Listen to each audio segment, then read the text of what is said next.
Hello everybody, welcome to welcome to computerhandle.com. So here's the second easy question, at the end of chapter practice question. Alright, give this question a read, try to solve it yourself at first, and then we'll compare your answer with my answer. Alright, so I've assumed that you've tried to solve this or attempt this at least. If yes, if no, you're comparing still anyway, we're going to solve this here. So, the question is quite simple. The question states to output all odd numbers. That's the one keyword here, between 1 and 60. That's the second keyword. Alright, now we know that the odd number, the way we denote odd number, is by checking the remainder if it's 2. So any variable, let be it x modulus 2 should be equal to 1. So that's our condition in rough draft. Alright, and 1 to 60, we'll write a for loop. Alright, to just ensure that for 60. And the only variable we'll be needing is I. And it's essentially the value of I which we use in the for loop for I 1 to 60. And we won't be needing any other variable for it. So if we number down the lines as 1, 2, 3, 4, 5, 6, 7, 8. Okay, so no variables, no declarations. So it's just simply for I 1 to 60. Okay, now it's going to check for every time I is odd. So we're going to write an if condition.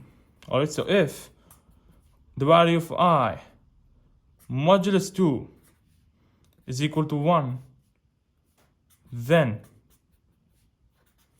we're going to proceed on. Well, we'll just write double equals here. Okay, so here we go. If I modulus 2, if the remainder is 1, then print I. Alright, and that's end if. And that's next. And that's our pseudocode. Quite simple indeed. Complete. Now let's create a trace table for it against output. Alright. So we have I 1 to 60. So initially I is 1. I remainder 2. 1 divided by 2 is 0 with remainder 1. Yeah, the condition is true. It's going to print I as 1.